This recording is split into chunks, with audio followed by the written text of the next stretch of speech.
ಆತ್ಮೀಯರೇ, ಶುಭವಾಗಲಿ ತಮಗೆ. ಸಿದ್ಧಾರೂಢರು ಜಾಗೃತ ದೇವರು. ತಾವು ಮನಸ್ಸಿನಲ್ಲಿ ಅಂದುಕೊಂಡದ್ದನ್ನು ಖಂಡಿತ ಈಡೇರಿಸುತ್ತಾರೆ. ಆದರೆ ಅದಕ್ಕಾಗಿ ತಮ್ಮಲ್ಲಿ ಶ್ರದ್ಧೆ ಮತ್ತು ಭಕ್ತಿ ಬೇಕಾಗಿದೆ. ಆದ್ದರಿಂದ ಸಿದ್ಧಾರೂಢರ ಈ ಚರಿತ್ರೆಯ ಬಗ್ಗೆ ಈ ಒಂದು ವಿಡಿಯೋದಲ್ಲಿ ಹೇಳುತ್ತಿರುವೆನು. ಆತ್ಮೀಯರೇ, ಸಿದ್ಧಾರೂಢರ ಕಥಾಮೃತವನ್ನು ಓದುವುದರಿಂದ ನಾನು ನನ್ನ ಆಸೆಗಳನ್ನೆಲ್ಲ ಈಡೇರಿಸಿಕೊಂಡಿರುವೆನು ಮತ್ತು ನನ್ನ ಜೀವನದಲ್ಲಿ ಶಾಂತಿ ನೆಮ್ಮದಿ ನೆಲೆಸಿದೆ. ಅದೇ ತೆರನಾಗಿ ತಾವೂ ಸಹ ತಮ್ಮ ಆಸೆಗಳನ್ನು ಈಡೇರಿಸಿಕೊಂಡು ನೆಮ್ಮದಿಯ ಜೀವನ ಸಾಗಿಸಬೇಕಾಗಿದೆ. ಅದಕ್ಕಾಗಿ ಅವರ ಮಹಾತ್ಮೆಯನ್ನು ತಿಳಿಯಲೇಬೇಕು. ಆ ಮಹಾತ್ಮೆಯನ್ನು ತಾವು ದಿನನಿತ್ಯ ಪಠಿಸಬೇಕು. ಇಲ್ಲವೇ ಕಥೆಯನ್ನು ಇನ್ನೊಬ್ಬರ ಬಾಯಿಂದ ಕೇಳಿದರೂ ಸಹ ತಾವು ಧನ್ಯರಾಗುತ್ತೀರಿ. ಈ ಒಂದು ಕೆಲಸವನ್ನು ನಾನು ಈ ವಿಡಿಯೋದಲ್ಲಿ ಮಾಡುತ್ತಿರುವೆನು. ತಾವು ಕೆಲಸ ಮಾಡುವಾಗಲೂ ಸಹ ಈ ವಿಡಿಯೋವನ್ನು ಕೇಳುತ್ತಾ ಹೋದರೆ ತಾವು ಮಾಡುವ ಕೆಲಸದ ಜೊತೆಗೆ ದೇವರ ಧ್ಯಾನ ಮಾಡಿದ ಹಾಗೆ ಆಗುತ್ತದೆ. ತಮ್ಮ ಆಸೆಗಳು ಖಂಡಿತ ಈಡೇರುತ್ತವೆ. ಮೊದಲನೇ ಅಧ್ಯಾಯ ಕೇಳುವಾಗ ತಮ್ಮ ಆಸೆಗಳಾಗಲಿ ಅಥವಾ ಯಾವುದೇ ಒಂದು ಸಂಕಲ್ಪವನ್ನು ಮಾಡಿರಿ. ಅದು 56ನೇ ಅಧ್ಯಾಯ ಮುಗಿಯುವುದರೊಳಗಾಗಿ ತಾವು ಮಾಡಿದ ಸಂಕಲ್ಪ ಈಡೇರುತ್ತದೆ. ನಾನು ಮಾಡಿದ ಸಂಕಲ್ಪ ಸಹ ಈಡೇರಿವೆ. ಹಾಗೆಯೇ ತಮ್ಮ ಸಂಕಲ್ಪ ಸಹ ಈಡೇರುತ್ತದೆ ಅನ್ನುವ ಭರವಸೆ ನನಗಿದೆ. ಹಾಗಾದರೆ ದಿನಂಪ್ರತಿ ಒಂದೊಂದು ಅಧ್ಯಾಯಗಳನ್ನು ಕೇಳುತ್ತಾ ಹೋಗೋಣ. ಗ್ರಂಥ ಮಹಾತ್ಮೆ. ಶ್ರೀ ಗಣೇಶಾಯ ನಮಃ. ಶ್ರೀ ಗುರು ಸಿದ್ಧಾರೂಢಾಯ ನಮಃ. 4 ವೇದ, 6 ಶಾಸ್ತ್ರ, 18 ಪುರಾಣ, 28 ದಿವ್ಯ ಆಗಮಗಳ ಸರ್ವಸಾರಭೂತವಾದ ಶ್ರೀ ಸಿದ್ಧಪುರುಷನ ಈ ಪವಿತ್ರವಾದ ಚರಿತ್ರೆಯನ್ನು ನಿತ್ಯವೂ ಶ್ರದ್ಧೆಯಿಂದ ಓದುವ, ಕೇಳುವ, ಪೂಜಿಸುವ ಸರ್ವ ಭಕ್ತರಿಗೆ ಧರ್ಮ, ಅರ್ಥ, ಕಾಮ, ಮೋಕ್ಷಗಳು ಸಿದ್ಧಿಸುವವು. ಸರ್ವ ಕಷ್ಟ ನಷ್ಟಗಳು, ಸರ್ವ ಪಾಪತಾಪಗಳು, ಚೋರ, ವೈರಿ, ವಿಷ, ಭೂತಾದಿ ಭೀತಿಗಳು ಬಯಲಾಗಿ ಸರ್ವದಾ ಸಕಲ ಸನ್ಮಂಗಳಿಂದ ಕೂಡಿದ ಸುಖ ಸೌಭಾಗ್ಯಗಳು ಒದಗಿ ಬರುವವು. ಶ್ರೀ ಸಿದ್ಧ ಸದ್ಗುರುವಿನ ಕೃಪಾಪೂರ್ವಕ ಶ್ರವಣ ಮಾಡುವುದರಿಂದ ಶಾಂತಿ, ದಾಂತಿ, ವಿವೇಕ, ಜ್ಞಾನ, ಸದ್ಭಕ್ತಿಗಳು ಸಂಪ್ರಾಪ್ತವಾಗುವು. ನನ್ನ ವಿಡಿಯೋ ನೋಡುತ್ತಿರುವ ಆತ್ಮೀಯರಿಗೆಲ್ಲರಿಗೂ ಶುಭವಾಗಲಿ. ಈ ದಿನ ನಾವು ಶ್ರೀ ಸಿದ್ಧಾರೂಢ ಕಥಾಮೃತದ 43ನೇ ಅಧ್ಯಾಯವನ್ನು ತಿಳಿಯೋಣ. ಅಖಂಡಾನಂದನು ಅದ್ವಯನೂ ಆಗಿರುವ ನಿನಗೆ ಜಯ ಜಯಕಾರವಿರಲಿ. ಇಂಥವನಾದ ನೀನು ಭಕ್ತರನ್ನು ತಾರಿಸುವುದಕ್ಕೋಸ್ಕರ ಹುಬ್ಬಳ್ಳಿಯೊಳಗೆ ಪ್ರಕಟನಾಗಿರುತ್ತಿ. ಎಲ್ಲ ಸಾಧುಗಳ ರೂಪದಿಂದ ನೀನೇ ವರ್ತಿಸುತ್ತಿದ್ದು ಅಲ್ಲಲ್ಲಿ ಜನರನ್ನು ಉದ್ಧರಿಸುತ್ತಿರುವಿ. ಈ ಪ್ರಕಾರ ನಿನ್ನ ಭಕ್ತರನ್ನು ನೀನು ಸ್ವತಃ ಹೋಗಿ ತಾರಿಸುವಿ. ಇರಲಿ, ಗೊಂದಾವಲೆ ಎಂಬ ಪುರದೊಳಗೆ ಬ್ರಾಹ್ಮಣ ದಂಪತಿಗಳಿದ್ದರು. ಅವರು ನಿತ್ಯದಲ್ಲಿಯೂ ಪಾಂಡುರಂಗ ಭಜನೆಯನ್ನು ಮಾಡುತ್ತಾ ಸುಖದಿಂದ ಸಂಸಾರ ಮಾಡುತ್ತಾ ಇದ್ದರು. ಆಷಾಢ ಮತ್ತು ಕಾರ್ತಿಕ ಏಕಾದಶಿಗಳಿಗೆ ನೇಮದಿಂದ ಪಂಢರಪುರಕ್ಕೆ ಹೋಗುತ್ತಿದ್ದು ತಮ್ಮ ಕುಲದೇವನಾದ ಶ್ರೀ ವಿಠ್ಠಲನಿಗೆ ಭಕ್ತಿಯುಕ್ತರಾಗಿ ದರ್ಶನವನ್ನು ಪಡೆಯುತ್ತಿದ್ದರು. ವಿಠ್ಠಲ ನಾಮವನ್ನು ಮುಖದಿಂದ ಉಚ್ಚರಿಸುವಾಗ ಹೃದಯದಲ್ಲಿರುವ ಆತನ ರೂಪವನ್ನೇ ಕಣ್ಣಿನಿಂದ ನೋಡುತ್ತಾ ಉತ್ಕಟವಾದ ಪ್ರೇಮವು ತುಂಬುವಂಥದ್ದಾಗಿ ಈ ಪ್ರಕಾರ ಸರ್ವಕಾಲದಲ್ಲಿಯೂ ಭಜನೆ ಮಾಡುವುದರಲ್ಲಿಯೂ ಅವರು ತತ್ಪರರಾಗಿದ್ದರು. ಇಂತಹ ದಂಪತಿಗಳಿಗೆ ಒಂದಾನೊಂದು ಕಾಲದಲ್ಲಿ ಋಷಿಕೇಶಿಯಾದ ಶ್ರೀಕೃಷ್ಣ ಪರಮಾತ್ಮನು ಸ್ವಪ್ನದಲ್ಲಿ ಬಂದು, ನಿಮ್ಮ ಹೊಟ್ಟೆಯಲ್ಲಿ ರಾಮದಾಸನು ಜನ್ಮವನ್ನು ತೊಟ್ಟು ಬರುವನು. ಯಾವಾತನು ಮಾರುತಿ ಅವತಾರನಾಗಿದ್ದು ಬಹುಜನರ ಉದ್ಧಾರ ಮಾಡುವನೋ ಆತನೇ ಈ ಕಾಲದಲ್ಲಿ ಶರೀರವನ್ನು ಧಾರಣೆ ಮಾಡಿ ನಿಮ್ಮಲ್ಲಿ ಪುತ್ರನಾಗಿ ಜನಿಸುವನು ಎಂದು ಇಬ್ಬರಿಗೂ ಸ್ವಪ್ನದಲ್ಲಿ ಹೇಳಿದ ಕೂಡಲೇ ಆ ಆನಂದವಾಣಿಯನ್ನು ಕೇಳಿ ಅವರಿಗೆ ಬಹಳ ಹರ್ಷವಾಗಿ ಶ್ರೀ ಪಾಂಡುರಂಗನನ್ನು ವಂದಿಸಿ ನಮ್ಮ ಜನ್ಮವು ಸಾರ್ಥಕವಾಯಿತು ಎಂದು ನುಡಿಯುವಂಥವರಾದರು. ಅನಂತರ ಸ್ತ್ರೀಯು ಗರ್ಭವತಿಯಾಗಿ ಸುಂದರವಾದ ಒಬ್ಬ ಪುತ್ರನನ್ನು ಪ್ರಸವಿಸಿದಳು. ಸಂಪ್ರದಾಯಕ್ಕನುಸರಿಸಿ ಕೂಸಿಗೆ ಗಣಪತಿ ಎಂದು ಹೆಸರಿಟ್ಟು ಅದಕ್ಕೆ ಚಿಕ್ಕಂದಿನಿಂದಲೇ ಪಾಂಡುರಂಗ ಭಜನೆ ಮಾಡಲಿಕ್ಕೆ ಕಲಿಸಿದರು. ಹುಡುಗನಿಗೆ ಗರ್ಭಾಷ್ಟಮದಲ್ಲಿ ಮೌಂಜಿ ಬಂಧನ ಮಾಡುವಾಗ ರಾಮನಾಮ ಸ್ಮರಣೆಯನ್ನು ಉಪದೇಶಿಸಿದ ಪ್ರಕಾರ ಆ ಕೂಡಲೇ ಹುಡುಗನು ರಾಮಮಂತ್ರದ ಪುನರುಚ್ಚಾರಣೆ ಆರಂಭಿಸಿದನು. ಏಳುವಾಗ, ಕೂಡುವಾಗ, ಕೆಲಸ ಮಾಡುವಾಗ ಬಿಡದೆ ನಾಮ ಉಚ್ಚರಿಸುವನು. ಈ ಪ್ರಕಾರವಾಗಿ ಅಖಂಡವಾಗಿ ದೃಢ ಅಭ್ಯಾಸ ನಡೆಯುತ್ತಿರುವಾಗ ಆತನಿಗೆ ವೈರಾಗ್ಯವು ಉಕ್ಕಿ ಬರುವಂಥದ್ದಾಯಿತು. 15 ವರ್ಷ ವಯಸ್ಸಿನ ಈ ಗಣಪತಿಯು ತೀರ್ಥ ಪರ್ಯಟನವನ್ನು ಮಾಡಲಿಕ್ಕೆ ಹೊರಟನು. ಈ ಪ್ರಕಾರ ತೀರ್ಥಯಾತ್ರೆಗಳನ್ನು ಮಾಡುತ್ತಾ ಕಟ್ಟ ಕಡೆಗೆ ಆತನಿಗೆ ಗುರುಸ್ಥಾನವು ದೊರೆಯಿತು. ವರಾಡ ಪ್ರಾಂತದಲ್ಲಿ ಎಡೆಗ್ರಾಮವೆಂಬುದಿರುವುದು. ಆ ಗ್ರಾಮದ ಬಹಿರ್ಭಾಗದಲ್ಲಿ ತುಕಾರಾಮ ಚೈತನ್ಯರೆಂಬ ಸತ್ಪುರುಷರಿರುವರು. ಇವರ ಅಗಾಧ ಕೀರ್ತಿಯನ್ನು ಕೇಳಿ ಗಣಪತಿ ಬುವ ಅವರ ಕಡೆಗೆ ಹೋಗಿ ನಮನ ಮಾಡುವಾಗ ಅವರು ತಮ್ಮ ಶಿಷ್ಯರನ್ನ ಕುರಿತು, ಈ ದರೋಡೆಕೋರ ಬಂದ ನೋಡಿರಿ ಎಂದು ಹೇಳಿದ್ದು ಕೇಳಿ ಅವರೆಲ್ಲ ಬಹಳ ಚಕಿತರಾದರು. ಆದರೆ ಗಣಪತಿಯು ಮನಸ್ಸಿನಲ್ಲಿ ತಾನು ಧನ್ಯನಾದನೆಂದು ತಿಳಿದುಕೊಂಡು, ಹೇ ದೇವನೇ, ಅನೇಕ ದೇಶಗಳನ್ನು ತಿರುಗಿ ಕಟ್ಟ ಕಡೆಗೆ ನಿರ್ದೋಷಿಯಾಗಿರುವ ನೀನು ಭೇಟಿಯಾಗಿರುವಿ. ನಿನ್ನ ಸನ್ನಿಧಿಯಲ್ಲಿ ದಾಸನಾಗಿರಲಿಕ್ಕೆ ನಾನು ಇಚ್ಛಿಸುವೆನು ಎಂದು ಹೇಳಿದ್ದು ಕೇಳಿ ಆ ಮಹಾತ್ಮರು, ಗಣಪತಿ ಬುವ, ನಿನ್ನಿಂದ ನನ್ನ ಸೇವೆ ಮಾಡಲಿಕ್ಕೆ ಆಗಲಿಕ್ಕಿಲ್ಲ. ನಾನು ಜೀವಿಗಳಿಗೆ ಬಹಳ ಕ್ರೂರವಾಗಿದ್ದೇನೆ. ಇಲ್ಲಿ ನಿಂತಿರುವವರಿಗೆ ನೀನೇ ಕೇಳು ಎಂದು ಹೇಳಿ ಆ ಸದ್ಗುರುನಾಥನು ಗಣಪತಿಯ ಮೈ ಮೇಲೆ ಕಲ್ಲುಗಳನ್ನು ಎಸೆದನು. ತನ್ನ ಶರೀರಕ್ಕೆ ತಾಗಿ ಕೆಳಗೆ ಬಿದ್ದ ಆ ಕಲ್ಲುಗಳನ್ನು ಗಣಪತಿಯು ಒಟ್ಟುಗೂಡಿಸಿ, ಈ ಕಲ್ಲುಗಳಿಗೆ ಸದ್ಗುರು ಹಸ್ತ ಸ್ಪರ್ಶವಾಗಿರುವುದರಿಂದ ಇವು ನನಗೆ ಪೂಜ್ಯವಾಗಿವೆ ಎಂದು ಅನ್ನುತ್ತಾ ಗುರುಪ್ರಸಾದ ಸಿಕ್ಕಿತೆಂದು ಅವುಗಳನ್ನು ತನ್ನ ಮಸ್ತಕದ ಮೇಲೆ ಇಟ್ಟುಕೊಂಡನು. ಆಮೇಲೆ ಸದ್ಗುರುಗಳು ಆತನನ್ನು ಸಮೀಪ ಕರೆದು ಒಳ್ಳೆ ಸಿಟ್ಟಿನಿಂದ ಅವನಿಗೆ ಬೈಯುತ್ತಾ ತಮ್ಮ ಕಾಲುಗಳನ್ನು ಒತ್ತಲಿಕ್ಕೆ ಹೇಳಿದರು. ಗಣಪತಿಯು ಸಮೀಪಕ್ಕೆ ಬಂದು ಆ ಚರಣಗಳನ್ನು ನೋಡಿ ಆಶ್ಚರ್ಯಪಟ್ಟು ಕಮಲಗಳಿಗಿಂತ ಕೋಮಲವಾದ ಆ ಪಾದಗಳಿಗೆ ಹಸ್ತದಿಂದ ಸ್ಪರ್ಶ ಮಾಡಿದನು. ಕೂಡಲೇ ಗುರುಗಳು ಸಿಟ್ಟಿನಿಂದ ಆತನಿಗೆ ಒಂದು ಏಟು ಹೊಡೆದು, ಏಳು, ನಡಿ, ನಿನ್ನ ಕೈ ಕಲ್ಲಿಗಿಂತಲೂ ಬಿರುಸವಾಗಿದೆ, ನನಗೆ ಅದರ ಸ್ಪರ್ಶ ಸಹನವಾಗುವುದಿಲ್ಲ ಅಂದದ್ದು ಕೇಳಿಯೂ ಗಣಪತಿಯು ಮನಸ್ಸು ಸಂಕೋಚಿತವಾಗಲಿಲ್ಲ. ಕೈಗಳನ್ನು ಜೋಡಿಸಿ ಸುಮ್ಮನೆ ಕೆಲವು ಹೊತ್ತು ಮುಂದೆ ನಿಂತು ಆಮೇಲೆ ಸದ್ಗುರುಗಳನ್ನು, ಈಗ ನಾವು ಅಡವಿಗೆ ಹೋಗಿ ಕಟ್ಟಿಗೆ ತೆಗೆದುಕೊಂಡು ಬರೋಣ ಎಂದು ಹೇಳಿದ್ದು ಕೇಳಿ ಗಣಪತಿಯು ಶಾಂತ ರೀತಿಯಿಂದ, ನೀವು ಇಲ್ಲೇ ಕುಳಿತುಕೊಳ್ಳಿರಿ, ನಾನು ಕಟ್ಟಿಗೆ ತೆಗೆದುಕೊಂಡು ಬರುವೆನು ಎಂದು ಅಂದನು. ಆಗ ಸದ್ಗುರುಗಳು, ನೀನು ಕೆಟ್ಟ ಕಟ್ಟಿಗೆಯನ್ನು ತರುವಿ, ನಾನು ನಿನ್ನ ಕೂಡ ಬರುವೆನು ಎಂದು ಹೇಳಿ ಇಬ್ಬರೂ ಹೊರಟರು. ಗುರು ಶಿಷ್ಯರಿಬ್ಬರು ಅಡವಿಗೆ ಹೋಗಿ ಬಹಳ ಕಟ್ಟಿಗೆಗಳನ್ನು ಕೂಡಿಸಿ ಶಿಷ್ಯನ ದೋತರದಿಂದ ಅವನ್ನು ಕಟ್ಟಿ ಹೊರೆಯನ್ನು ಗಣಪತಿಯ ತಲೆಯ ಮೇಲೆ ಗುರುಗಳಿಟ್ಟರು. ಹಸ್ತದಲ್ಲಿ ಒಂದು ಬಡಿಗೆಯನ್ನು ಹಿಡಿದು ಗುರುಗಳು ಶಿಷ್ಯನನ್ನು ಕುರಿತು, ನೀನು ಮುಂದೆ ಹೋಗು, ನಾನು ಹಿಂದಿನಿಂದ ಬರುವೆನು ಎಂದು ಹೇಳಿದ ಪ್ರಕಾರ ಗಣಪತಿಯು ಮುಂದೆ ನಡೆದನು. ಇಬ್ಬರಿಂದ ಹೊರಲಾಗದಂಥ ಭಾರವನ್ನು ಹೊತ್ತುಕೊಂಡು ಹೋಗುವಾಗ ಆತನಿಗೆ ತಲೆಯು ನೋಯಲಿಕ್ಕೆ ಆರಂಭಿಸಿತು. ಕ್ಷಣ ಮಾತ್ರ ನಿಂತ ಕೂಡಲೇ ಬೆನ್ನಿನ ಮೇಲೆ ಗುರುಗಳು ಹೊಡೆದ ಬಡಿಗೆ ಪೆಟ್ಟು ಬೀಳುತ್ತಿತ್ತು. ಶಿರದ ಮೇಲೆ ಅಸಾಧ್ಯವಾದ ಭಾರ, ಬೆನ್ನ ಮೇಲೆ ಆಗಾಗ್ಗೆ ಪೆಟ್ಟು, ಮುಖದಿಂದ ರಾಮನಾಮ ಉಚ್ಚಾರ, ಹೀಗೆ ದಂಡಾಧಿಕಾರಿಯಾಗಿ ಬರುವಂಥ ಸದ್ಗುರುನಾಥನು ಈ ಪ್ರಕಾರ ಗಣಪತಿಯು ಒಂದು ಗಳಿಗೆ ಪರ್ಯಂತ ನಡೆದನು. ಆತನ ಚಿತ್ತವು ಗುರುಭಕ್ತಿಯಲ್ಲಿ ದೃಢವಾಗಿ ನಿರತವಾಗಿದ್ದರೂ ಶರೀರವು ಈ ಸಂಕಷ್ಟವನ್ನು ಸಹಿಸಲಾರದೆ ಭಾರ ನಿಮಿತ್ತದಿಂದ ದಣಿದು ಹೋಯಿತು. ಆಗ ಗಣಪತಿಯು ಒಂದು ಕ್ಷಣ ನಿಂತನು. ಕೂಡಲೇ ಬೆನ್ನ ಮೇಲೆ ಬಡಿಗೆಯ ಹೊಡೆತ ಬಿತ್ತು. ಅತ್ಯಂತ ನಿಶ್ಶಕ್ತನಾಗಿ ಭೂಮಿಗೆ ಬಿದ್ದ ತತ್ಕಾಲವೇ ಮೂರ್ಛಾಗತನಾದನು. ಶಿಷ್ಯನಿಗೆ ದೇಹಭಾವ ತಪ್ಪಿತೆಂದು ಸದ್ಗುರುಗಳು ಹೃದಯದಲ್ಲಿ ಬಹಳ ಕಳವಳಗೊಂಡು ಕೃಪೆಯಿಂದ ಆತನ ಶಿರಕ್ಕೆ ಹಸ್ತ ಸ್ಪರ್ಶಿಸಿದ ಕ್ಷಣವೇ ಗಣಪತಿಯು ಎಚ್ಚರ ಹೊಂದಿದನು. ಆಗ ಮಹಾತ್ಮರು ಆತನ ಕೈ ಹಿಡಿದು ವೃಕ್ಷ ಛಾಯೆಗೆ ಕರೆದುಕೊಂಡು ಹೋಗಿ ಕೂಡ್ರಿಸಿ ಕೃಪಾದೃಷ್ಟಿಯಿಂದ ನೋಡಿದ ಮಾತ್ರದಿಂದ ಗಣಪತಿಯ ತಾಪವೆಲ್ಲ ಶಾಂತವಾಯಿತು. ಸದ್ಗುರು ಮುಖಾವಲೋಕನದಿಂದ ಆತನು ಸುಖವನ್ನು ಹೊಂದಿದನು.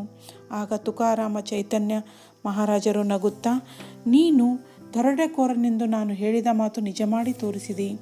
ನನ್ನ ಹೃದಯವನ್ನು ನೀನು ಸಂಪೂರ್ಣವಾಗಿ ಹರಣ ಮಾಡಿಕೊಂಡಿ. ನಿನ್ನಂಥ ಶಿಷ್ಯನನ್ನು ನಾನು ಎಂದೂ ಕಾಣಲಿಲ್ಲ ಎಂದು ಹೇಳಿದರು. ಅನಂತರ ಗಣಪತಿಗೆ ನಿರ್ಮಲವಾದ ಆತ್ಮಜ್ಞಾನವನ್ನು ಬೋಧಿಸಿದರು.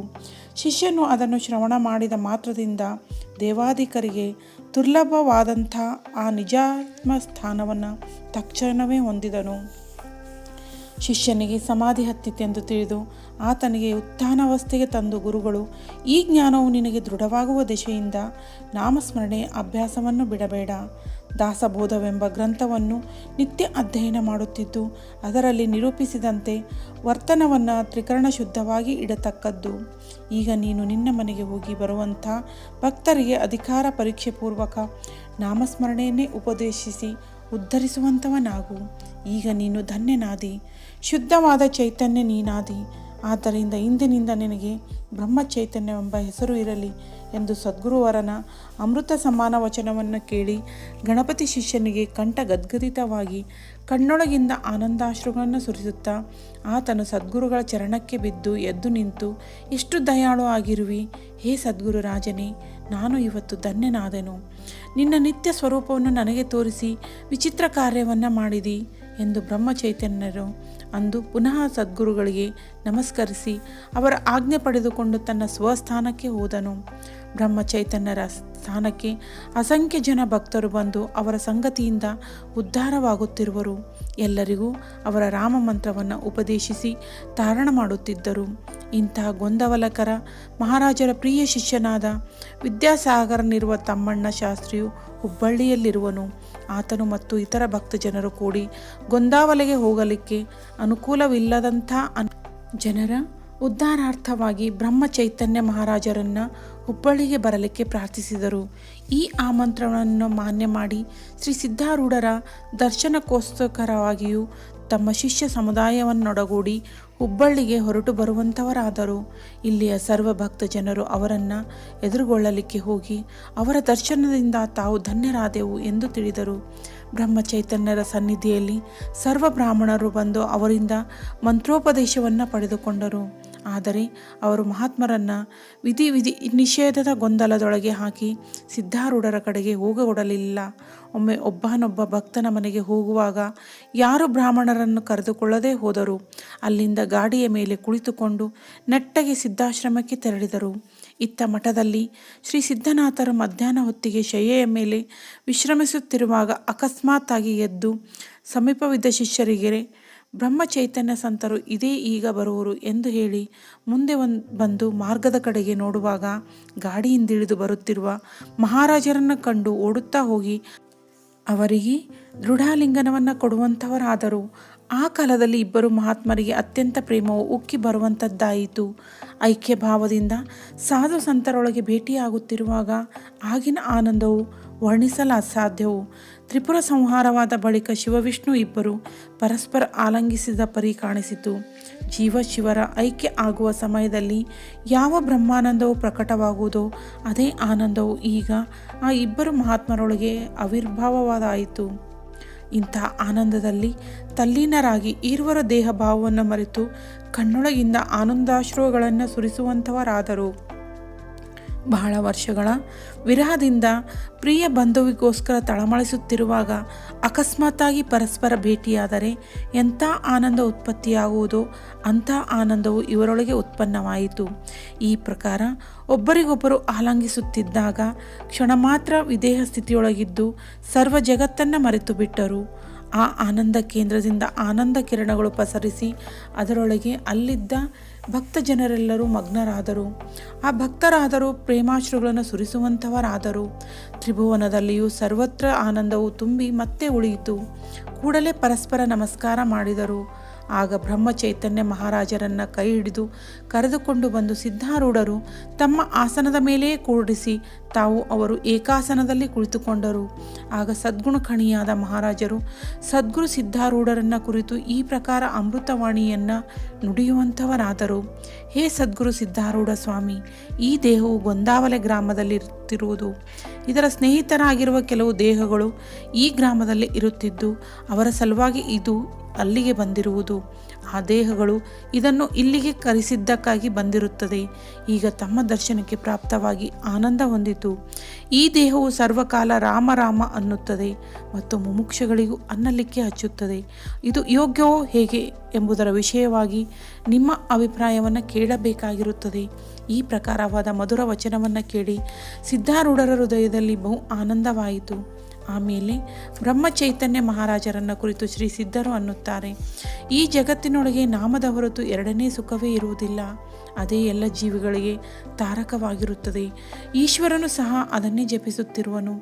ಈ ದುಃಖಮಯವಾದ ಸಂಸಾರದೊಳಗೆ ನಾಮ ಒಂದೇ ಸಾರಭೂತವಾಗಿದ್ದು ಅದರಿಂದಲೇ ಈ ಸರ್ವೇಶ್ವರನು ಬಂಧಿಸಲ್ಪಟ್ಟು ಭಕ್ತರ ಭಾರವನ್ನೆಲ್ಲ ಆತನೇ ವಹಿಸುತ್ತಿರುವನು. ನಾಮಕ್ಕಿಂತಲೂ ಹೆಚ್ಚಿನ ಸಾಧನವಿಲ್ಲ. ಇತರ ಎಲ್ಲವೂ ಬಂಧನಗಳೇ ಇರುತ್ತವೆ. ನಾಮದಿಂದಲೇ ಸರ್ವರಿಗೂ ತಾರಣವಾಗುತ್ತದೆ. ನಾನಾದರೂ ಅದನ್ನೇ ಜಪಿಸುತ್ತಿರುವೆನು. ಎಲ್ಲ ಭಕ್ತ ಜನರಿಗಾದರೂ ಅದನ್ನೇ ಉಪದೇಶಿಸುತ್ತೇನೆ. ಶಿವರಾತ್ರಿಯ ಉತ್ಸವ ಕಾಲದಲ್ಲಿ ನಾಮದ ಜಪವು ಅಹೋರಾತ್ರಿ 7 ದಿನದ ತನಕ ನಡೆಯುತ್ತಿರುವುದು. ರಾಮನಾಮವೇ ಸತ್ಯವೆಂದು ಅಖಿಲ ವೇದಾಂತವು ಗರ್ಜಿಸುತ್ತದೆ. ಸರ್ವಭೂತಾಂತರ್ಗತವಾದ ಆತ್ಮಾರಾಮನಿಗೆ ರಾಮನೆಂಬ ನಾಮಧೇಯವು ಜನರ ಉದ್ಧಾರ್ಥವಾಗಿ ತಮ್ಮ ಅವತಾರವಿರುವುದು. ನಾಮೋಪದೇಶದಿಂದಲೇ ಉದ್ಧಾರ ಮಾಡುತ್ತಿರುವಿರಿ. ಇದಕ್ಕೂ ಹೆಚ್ಚಿನ ಶ್ರೇಯಸ್ಕರವಾದ ಸಂತರ ಕಾರ್ಯವೇ ಇಲ್ಲ. ಸದ್ಗುರು ಸಿದ್ಧಾರೂಢರ ಮುಖದಿಂದ ಈ ಭಾಷಣವನ್ನು ಕೇಳಿ ಬ್ರಹ್ಮ ಚೈತನ್ಯ ಮಹಾರಾಜರು ಬಹಳ ಆನಂದಭರಿತರಾದರು. ಭಕ್ತರೆಲ್ಲರೂ ಆನಂದದಿಂದ ಜಯ ಜಯಕಾರವನ್ನು ಗರ್ಜಿಸಿ ಆ ಇಬ್ಬರು ಮಹಾತ್ಮರ ಪಾದಕ್ಕೆ ಬೀಳುವಂಥವರಾದರು. ಆಗ ಸ್ತ್ರೀಯರು ಪಂಚಾರತಿಗಳನ್ನು ತೆಗೆದುಕೊಂಡು ಬಂದು ಸುಸ್ವರದಿಂದ ಮಂಗಲ ಪದಗಳನ್ನು ಹಾಡುತ್ತಾ ಇಬ್ಬರಿಗೂ ಬೆಳಗಿದರು. ಎಲ್ಲರಿಗೂ ಅಪರೂಪವಾದ ಆನಂದ ಉಂಟಾಯಿತು. ಅನಂತರ ಮಹಾರಾಜರಿಗೆ ಹಸ್ತ ಹಿಡಿದು ಸಿದ್ಧ ಸದ್ಗುರುಗಳು ಮಠದೊಳಗೆ ಕರೆದುಕೊಂಡು ಹೋಗಿ ಫಲಹಾರ ದ್ರವ್ಯಗಳನ್ನು ತಂದು ಅವರ ಮುಂದೆ ಇಡುವಂಥವರಾದರು. ಸದ್ಗುರುಗಳು ಸ್ವಹಸ್ತದಿಂದ ಬಾಳೆಹಣ್ಣು ಸುಲಿದು ಮಹಾರಾಜರ ಮುಖದಲ್ಲಿ ಹಾಕಿದರು. ಒಬ್ಬರಿಗೊಬ್ಬರು ಈ ಪ್ರಕಾರ ಪರಸ್ಪರ ಪ್ರೇಮಾಗ್ರಾಸ ಹಾಕುತ್ತಾ ಅವರು ಆನಂದದಲ್ಲಿ ರಮಿಸುತ್ತಿದ್ದರು. ಅನಂತರ ಬ್ರಹ್ಮ ಚೈತನ್ಯ ಮಹಾರಾಜರು ಸಿದ್ಧಾರೂಢರ ನಿರೂಪವನ್ನು ಪಡೆದುಕೊಂಡು ಹೊರಟು ಹೋದರು. ಆಗ ಸಚ್ಚಿದಾನಂದ ಶಾಸ್ತ್ರಿಯು ಇವರನ್ನು ಕಂಡು, ಹೇ ಸದ್ಗುರುವೇ, ನಿನ್ನ ಮಹಿಮೆಯನ್ನು ಹರಿಹರರಾದರೂ ತಿಳಿಯಲಾರರು.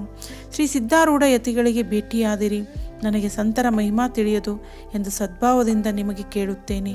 ಸದ್ಗುರು ಸಿದ್ಧಾರೂಢರು ಹೇಗಿರುವರು ಎಂಬ ವಿಷಯವನ್ನು ಕೃಪೆ ಮಾಡಿ ನನಗೆ ಹೇಳಬೇಕಾಗಿ ಪ್ರಾರ್ಥಿಸುವೆನು ಎಂದು ನುಡಿದನು.